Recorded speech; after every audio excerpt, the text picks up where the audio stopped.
Alright guys, so today I'm going to be making a New York strip steak, and we're going to pan sear this inside. Now of course most of the time people love making steaks on the grill, but sometimes, like now, it's really cold outside and snowy, and I don't feel like going out to my grill, but I still want to enjoy a nice steak. You can get a great steak made in the house, in the comfort of your warm climate inside. So what you need is a nice cut of New York strip. Don't get anything too thick, but somewhere around an inch or so is great. And if you got a good cut of steak, honestly, the only thing you need to rub it with and season it with is some salt and pepper. I am going to add just a little bit of garlic powder and onion just to give it a little more flavor for my own taste. But really, all you really need to do is the salt and pepper. So let's go ahead and get that rub put on and then see what we do next. Alright, so I've mixed up my rub here. And one thing I want to talk about while I'm just adding the rub to the steak here is when you're cooking any type of meat, whether it be steak, chicken, anything, you really want to let it sit out at room temperature for at least 20 minutes to a half hour. The longer the better. You can let it sit for 45 minutes even. The reason you want to do that is most of the time people are going to be taking these steaks, chicken, whatever they're cooking, out of either their fridge or freezer. Now the cooking time on these things is pretty quick, and if the center of the steak is still really cold from the fridge or freezer, you're not going to get the best result. You're very likely going to get a hard, cooked outside, but the inside may be too rare.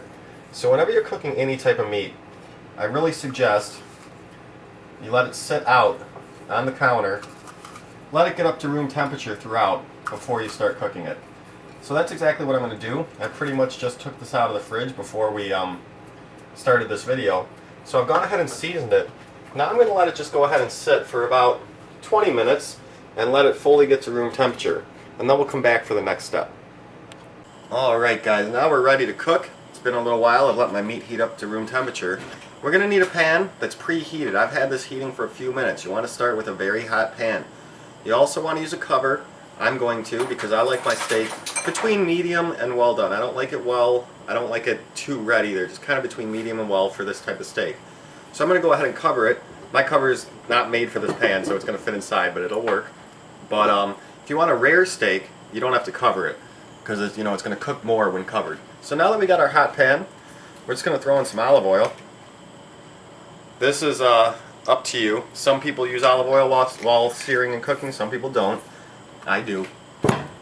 And then we'll just go ahead and throw in our steak, and we're going to cook it about 3 minutes on each side. The thickness of the steak and type of steak will depend how long you cook it, as well as how much you want it done. So really hot pan, and now we're going to throw in our steak. Cover it up. We're going to let it cook on this side for about 3 minutes until it's cooked a little bit through and has a nice seared crust on that side. Then we'll come back and continue. Alright, now it's been about 3 minutes, and we're going to flip it over.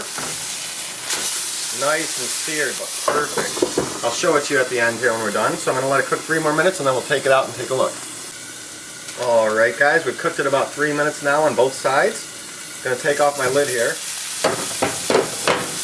Go ahead and pull it off and see how it looks on that side. Oh, perfect. Okay, now I'm going to take this out. We'll show you the next step.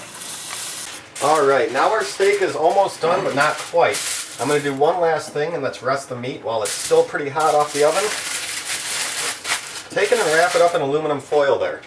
And let it sit for about 5 minutes. It's going to hold in the heat, let everything finish cooking, and it's going to turn out perfect.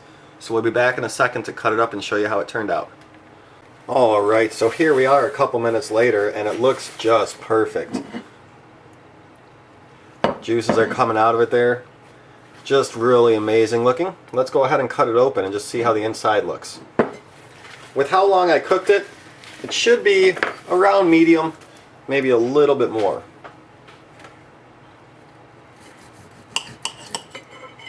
Oh, and look at that. Just perfect.